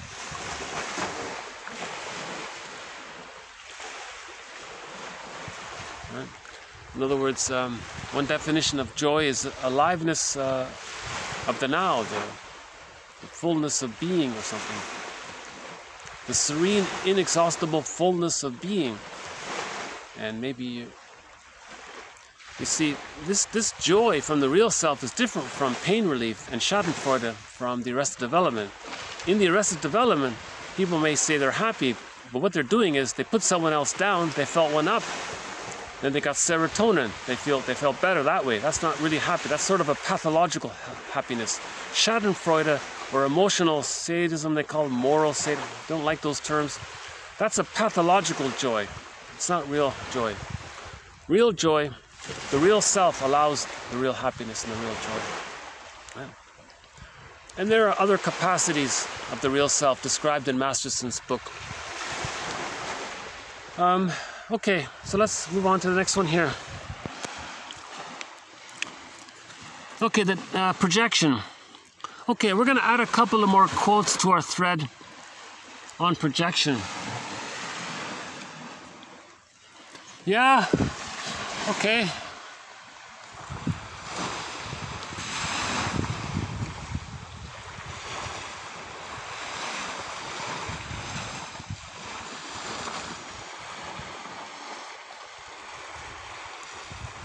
You know, I'm wondering if I can change my angle. Hold on, let's see. Does it work? Yeah, I can change my angle here. Hold on a sec. Let me see if I can change my seat here for a sec. Let's change the view here. Okay, so how's that? Well, that's better, yeah. Okay, so we'll change the view here. So with this nice new view, we'll move on to projection. Projection is a major thread in this series. Projection is a defense mechanism. Okay? All defense mechanisms are there to squelch anxiety, to repress anxiety, to deal with anxiety. Okay? So projection is a defense against anxiety. Now I mentioned already projection, how it's the vehicle of bringing unconscious material into consciousness. Right? If we don't know something about ourselves, we say it's out. The metaphor, it's like our unconscious ego is holding this little film projector, and it's and we end up saying it's out. It's like there's this film like a screen, in a movie theater, just like a film projector, and it's projecting something that's on the film in the film projector, but you're seeing it on the screen outwardly. And then you say, someone else is this and that, and they think this and that, and then they're doing this and that. Okay, that's projection. It's meant to be for you to see that it's within, that it's repressed within. You see, that's the metaphor of projection. Is it better this way? Still okay? Maybe I should move a little bit here. Is that better? Okay. So we'll add a few more quotes to our topic on our thread on projection. Okay, so let's do it here. All right. Projection is the unburdening of the self by perceiving one's repressed aspects outwardly. Thus, projection may be defined not only as not wishing to know it, but also as not wishing to have it. I don't want to have it. I don't want to admit it. It's outward. Okay? So when you keep telling yourself it's outward, your attention is outward, you're intellectually, your mind is, that means you're not aware of it being inward. So projection is similar to externalization. If you externalize it, it allows you to maintain the repression. It keeps it denied. But the more you do that, the more you see as it being outward. You see? So Masterson says, sometimes it's so painful to focus on ourselves, to think about what we own. So what we do to soothe ourselves is we focus or say it belongs to someone else, or we focus our attention on how someone else is doing such a thing. So we have a thing called mote beam projection. Maybe someone else demonstrates a little bit of what you're doing, but then you hang your coat on that hook.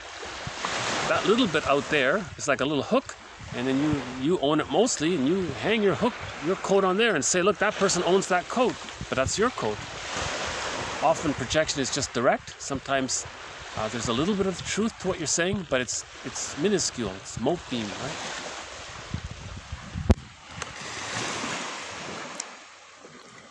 Okay, again, projection is the unburdening of the self by perceiving one's repressed or unconscious aspects outwardly. Thus, projection may be defined not only as not wishing to know because it's too painful, but not wishing to have it, because it's too painful. The next one here, denial, okay, or repression, followed by projection. You see? So first there's denial, then there's projection, right? So denial followed by projection is the original defense against pain. Okay, so you have pain, right? Psychic pain, emotional pain, social pain. You deny it, then you see it outward, whatever form that takes. Projection is the act of perceiving in other people those characteristics that one wishes to deny in oneself. Okay, you want to deny it in yourself, so you say so it belongs to someone else, whatever that is, right? So if one person, okay, so a lot of examples, so we'll save the examples for later. Okay, the next one, the projection is made to protect the weak ego, right? Projection distorts external reality and thereby to isolate the subject from the environment, since instead of a real situation to it, there is now an illusionary one. Okay? Projection is a falsification of the external world. Okay? Projection is a falsification of the external world. You're distorting reality because the ego is weak. The ego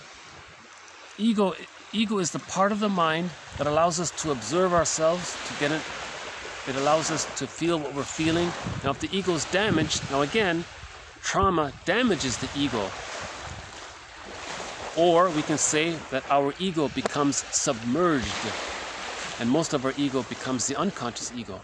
Then the ego splits. We have the conscious ego and the unconscious ego, but if there's trauma, then most of our ego becomes submerged, and our conscious ego is tiny. And if our conscious ego is too tiny, then he's saying here that's a weak ego, then we can't feel it.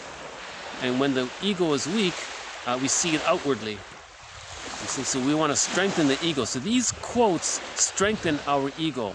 By building our knowledge, we're strengthening the ego. If we strengthen the ego, we can own our projections.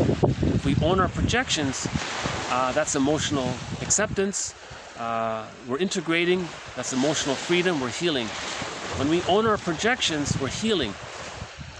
When we own our projections, we're healing because we're reuniting with ourselves. If something about us that we don't know, and we say it's out, it's like we're disconnected from ourselves.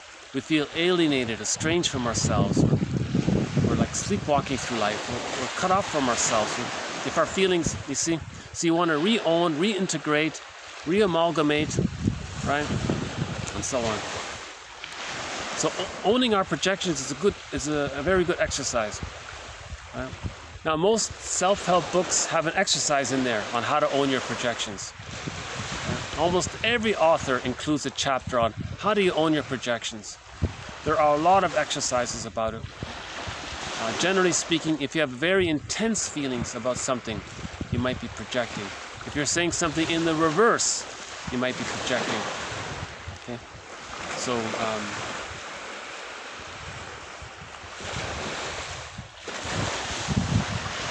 most self-help books give the example of the minister. He preaches this, he preaches that, but then he really engages in it himself. Like later on, he's discovered doing the thing, right? because he really likes it, but he's afraid to admit it, so he says it in reverse. You know, it's reaction formation.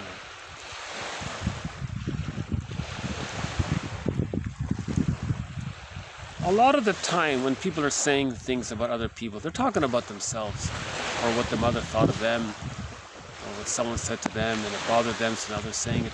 You know. So when we don't own something, we then attribute it outwardly. Okay, we'll follow up on this quote on projection. Okay, projection is a process which locates and projection is a process which locates and relocates to aspects of self. Projection is a process which locates and relocates aspects of the self. So we're owning our projections. Okay, there might be a typo here. The next one. Okay, the aim of interpretation of projection is to allow the client to rediscover that part of himself that he sees in the other. Okay, my favorite definition, one of my favorite definitions of projection is this one here, TQ 1454. Projection is the means of bringing repressed material to consciousness. Right? Okay, the ego betrays the secrets of the unconscious through projection. Okay? The ego betrays the secrets of the unconscious through projection.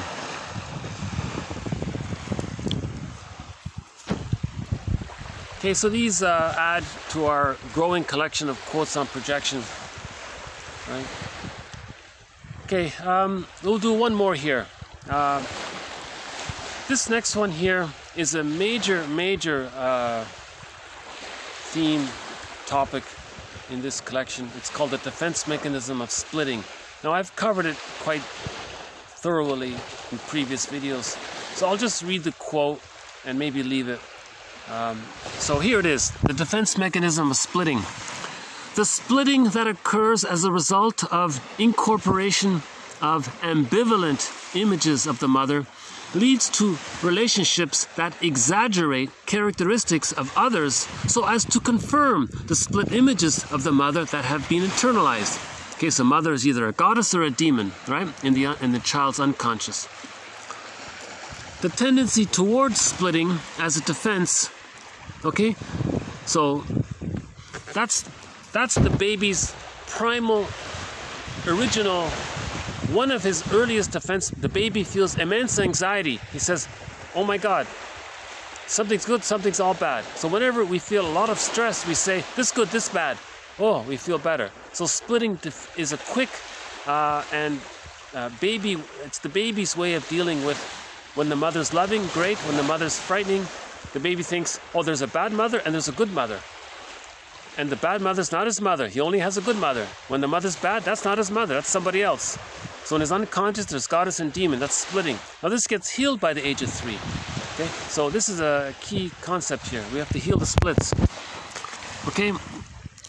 So the tendency towards splitting as a defense, okay, leads to a variety of bifurcations and polarizations of the real world later on if people still are using this infantile defense mechanism. Okay? Others are seen as either all ideal and so wonderful or devalued and no good and so on, right? Abstract thought can also fall under the sway of splitting so that each side of the abstract thought can be placed in a little box and separated and split off, right? So the use of splitting as a defense is a costly way to deal with anxiety. Okay, in other words, it's expensive to be neurotic. The more an individual bifurcates the world, both internally and externally, the greater the restriction of the ego and the narrower the range of perception. Okay? Now this is not easily relinquished, and splitting is self-perpetuating. Now to undo splitting, one must get at the root of the original ambivalence that caused the splitting. Okay, to undo splitting, to heal the splits, one must get at the root of the original reason why the baby, okay, why the person as a baby is still, why the baby couldn't let go of splitting. Why are we still using splitting? Why is there a fixation at splitting? Okay, so to undo splitting, we have to get to the root of the original ambivalence. The original ambivalence is love and hate, right? The mother is there, the baby feels love. The mother's not there, the baby's hurt, he feels angry, that's hate. The original ambivalence is love and hate. Now, if the hate is greater than the love from the baby's point of view, he still uses splitting. It's in his psychic structure. Okay, if the hate is greater than the love, he goes through life with this splitting mentality. This all good, this all bad. Gods and demons is, right? Right? So to undo splitting, one must get at the root of the original ambivalence that caused the immense anxiety. Okay? So, in other words, we have to forgive the parents. Right? Okay. I'd like to say whether I'd like to say, if I may, please don't discount the psychoanalytic perspective and judge it based on my delivery. Sometimes I deliver these quotes more smoothly, and sometimes I'm maybe a little anxious about it. I think these are great quotes personally. They're called, think of it as philosophical medicine. Hopefully, my delivery is offering a little bit of help. I'm thrilled. I'm absolutely delighted if my delivery, despite my clumsiness in my delivery, can still be of some value. That's my greatest hope. So let's end on our theme song here. So we have a wonderful theme song for this collection. It's Katja Epstein's German rendition of the song Windmills of the Mind. And she sings it in German, and this is such a wonderful song. It's the theme song to our quotes here. So we'll end on Katja Epstein's German rendition.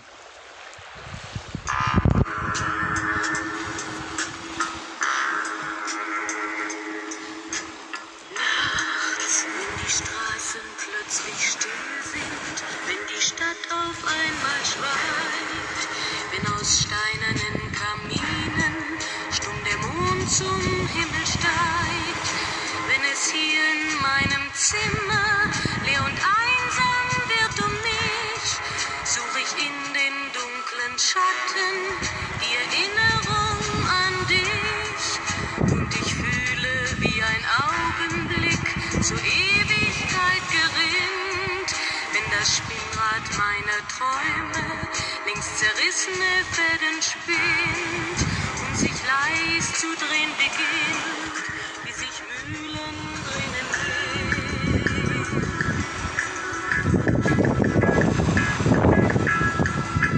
Das Kreisen der Gedanken, ohne Anfang, ohne Ziel, wie die schnellen Wellen rinnen, wenn ein Stein ins Wasser fiel, wie ein Kreisel, den die Peitsche über Straßenpflaster treibt, wie Spiralen, die ein Adler in den Abendhimmel schreibt, und ich fühle, wie ein Augenblick zur Ewigkeit gerinnt, wenn das Spinnrad meiner Träume links zerrissene Fäden spinnt und sich leis zu drehen beginnt, wie sich Mühlen drehen im Wind.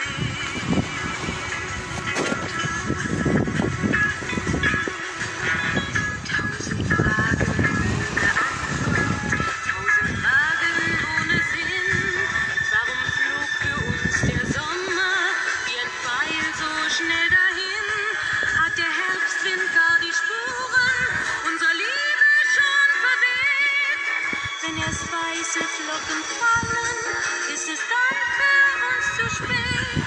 Seit eben nicht im Dunkel, deinen Schatten an der Tür. Ob du für ein paar Sekunden kämst doch zurück zu mir. Doch warum sich selbst belügen, längst ist mein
I was hoping we might get to see one of the seals.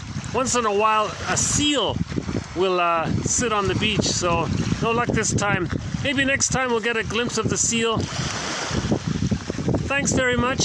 This has been TQ 14. Whatever it is. I forgot the numbers. So, we added a few quotes on symbiosis, and we added a few more quotes on projection. We added one more quote to the lotus birth, and we added one more quote to Masterson's axiom: self-activation leads to abandonment depression, which leads to defense.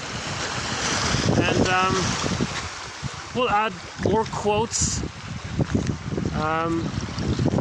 more quotes to follow. Actually, we have some more quotes on symbiosis coming up, my major thread in this series. And we'll have more quotes on Margaret Muller's work.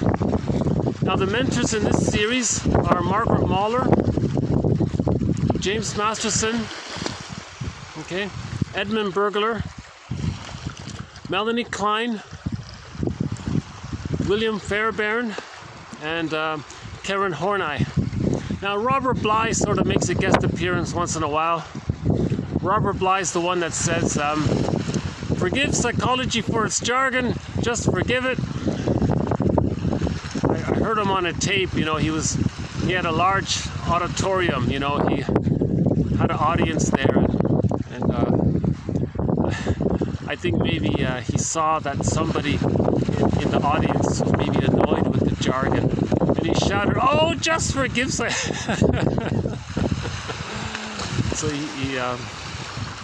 thought that was a memorable moment. He said, "Forgive psychology for its jargon. Just forgive it." Jargon is the vehicle. Jargon is a vehicle for awareness, right? And Robert Bly's the one that says, "Get the key out from under mother's pillow." And Robert Bly, you know, he introduces his lectures with the statement, see, Robert Bly doesn't want anyone to form a negative symbiosis with him. So he says at the very beginning, look everyone, 30% of what I'm about to tell you is wrong.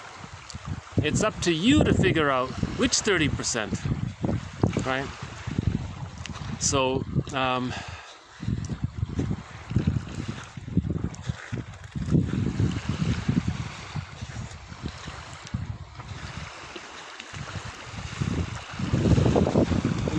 anything else? Okay, I guess I'll just leave it here. I think this is 2 hours. Yeah, this is my longest video. Maybe I lost track of time. Okay,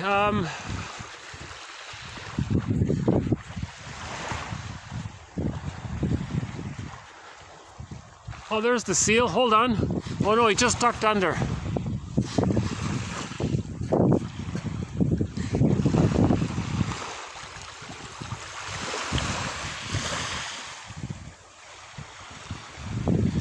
Oh, there he is over there.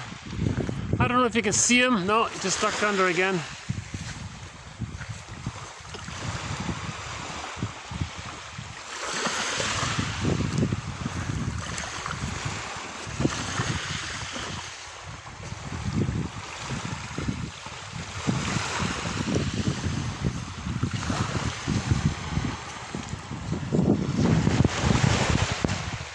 Maybe I'll just end on one of our jokes. We can all live like nomads, where I know mad at you and you know mad at me. So that's the I'm okay, you're okay. With the psychological birth, that's the I'm okay, you're okay. Right?